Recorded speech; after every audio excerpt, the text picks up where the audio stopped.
À partir du 1er octobre, l'actualité du Théâtre des Deux Ânes, c'est le Bagnet de crabe.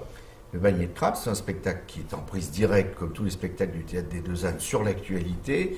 Et qui dit Bagnet dit Bettencourt. Vous suivez mon regard, c'est un spectacle qui est essentiellement axé sur les rebondissements multiples de la nouvelle success story française, l'affaire Bettencourt. C'est mieux que Plus belle la vie, en quelque sorte. Oui, en effet, parce que bon, c'est vrai que ça fait plusieurs mois qu'on suit quotidiennement les aventures des protagonistes Bettencourt et Co.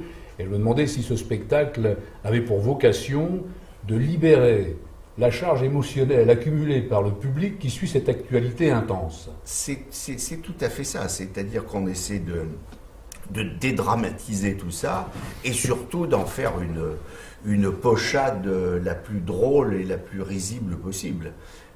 Parce que c'est vraiment cocasse quand on a un ministre qui vous dit « moi j'ai jamais levé le petit doigt » et puis qu'on découvre dans ses archives des lettres, etc. C'est marrant, c'est digne de Feydeau, c'est du Feydeau.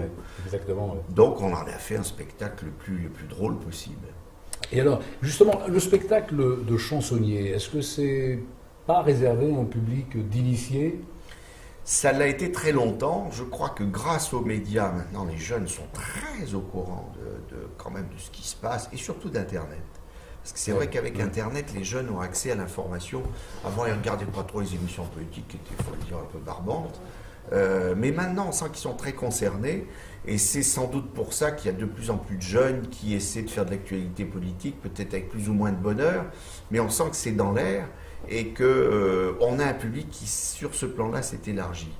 Oui, c'est vrai, parce que la présentation, effectivement, sur Internet, différents titres comme ça, on peut regarder, prendre l'actualité, pas systématiquement rentrer dans le détail, exactement, mais avoir en fait le vent de ce qui se passe. Voilà, il y a une sorte de synthèse rapide. Alors avant, c'est vrai que c'était plutôt les parents qui amenaient leurs enfants, et souvent, on avait des adultes qui disaient « mais moi, je venais au théâtre avec mes parents, avec mes grands-parents, j'avais 18 ans, ils me prenaient par la main, ils m'emmenaient au Théâtre des Deux Ânes ». Je crois que c'est un peu fini, les jeunes viennent d'eux-mêmes, et on a évidemment toujours un public d'affidés, de gens plus âgés qui nous sont fidèles, bien sûr. Oui, tout à fait. Alors, que pourriez-vous dire à nos élus de comités d'entreprise pour les inciter à prescrire en priorité le Bagnet de crabe aux salariés de l'entreprise? Alors je crois que c'est les spectacles que nous faisons ici, d'abord c'est des spectacles d'équipe. Moi j'ai toujours adoré les équipes et les troupes. Et donc il y a une véritable osmose qui se passe déjà entre les comédiens.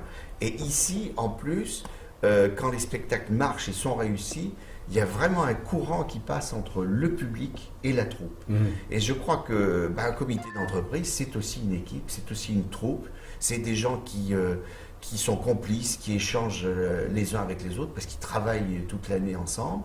Et je crois que c'est ce qu'on essaie d'instaurer, d'instiller ici au Théâtre des Deux Ânes.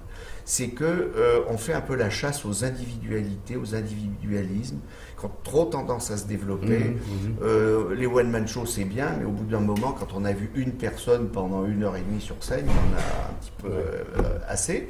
Donc ici, on essaie de mettre tout le monde à contribution avec son talent, avec sa personnalité propre. Et je crois que c'est ce mélange des personnages, des gens, qui fait qu'on a un véritable travail d'ensemble, d'équipe. Et c'est pour ça que je crois que ça correspond tout à fait à un public qui vient en groupe. Je crois que nous, on a la même démarche, on travaille en groupe, comme les comités qui peuvent venir nous voir. Souvent, on a des groupes qui viennent de tous horizons. Alors, il y a des CE, il y a effectivement des clubs, des Rotary, des associations, et il y a même des profs qui amènent leurs élèves. Génial. Ça, c'est formidable. Ouais. Et on sent que le courant passe, parce que ils se disent, vous avez l'air de bien vous amuser sur scène, et nous, on s'amuse bien dans la salle. Donc, à la fin, on aurait presque envie, si on avait un foyer, de faire la fête tous ensemble. Voilà. Eh ben, c'est super. Voilà. En tout cas, merci beaucoup, Monsieur Maillot, de vous être prêté au jeu de cette interview. Et puis, les élus, je rappelle, donc c'est au Théâtre des Deux Ânes, c'est à partir du 1er octobre, c'est le Bagnet de crabe, avec entre autres Jacques Maillot, Florence Brunold, Patrick de Funès, Jean-Pierre Marville et Pierre Douglas. Pierre Douglas, Voilà. le représentant officiel pendant des années de Léon Zitrone et du regretté Georges Marchais, qui nous a quand même beaucoup amusés. Exactement. Merci beaucoup. Merci. À bientôt.